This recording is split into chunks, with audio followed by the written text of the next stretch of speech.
All of my senior clients want to age in place, they want to die in their home, but they never take the time to actually look at their home through that lens. So I'm going to be grading my home on how well it would work to age in place, highlight all of the risks that a lot of people aren't aware of.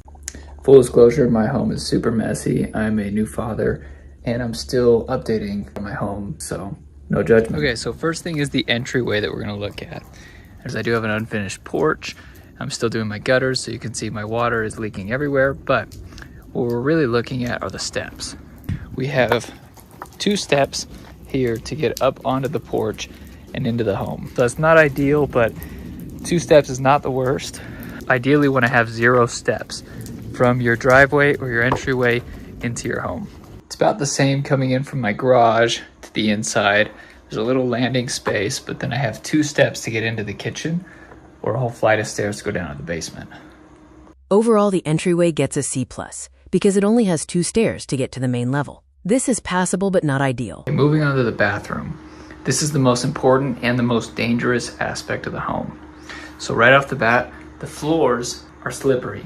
These are LVP floors. Oftentimes you'll find tile, but you definitely want to have some kind of non-slip floor, or just simply put a rug out to help reduce the risk of falls. This tub here is the biggest risk. Having to step over the tub and in is the most common way seniors have a fall.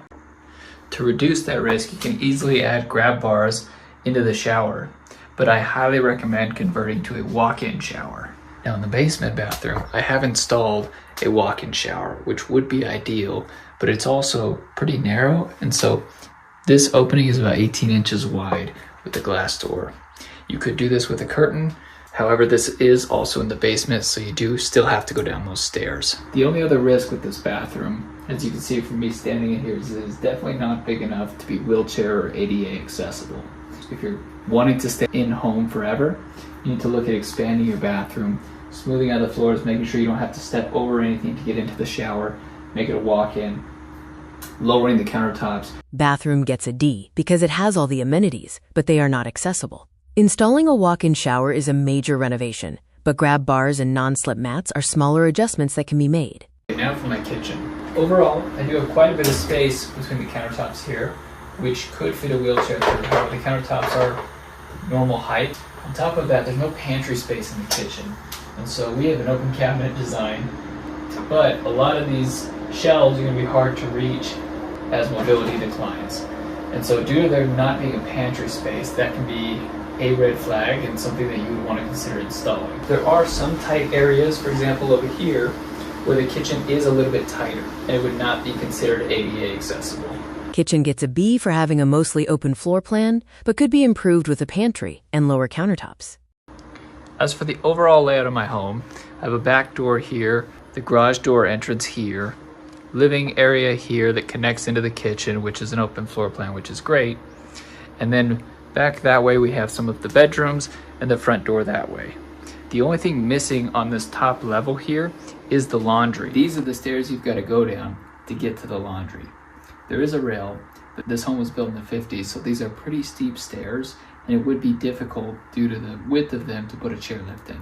Overall layout gets a B- because the laundry is downstairs. This is the only essential living item that is not on the main floor. What we want for an A is kitchen, bedroom, bathroom, laundry, and exits, all on the main level. So here's the thing.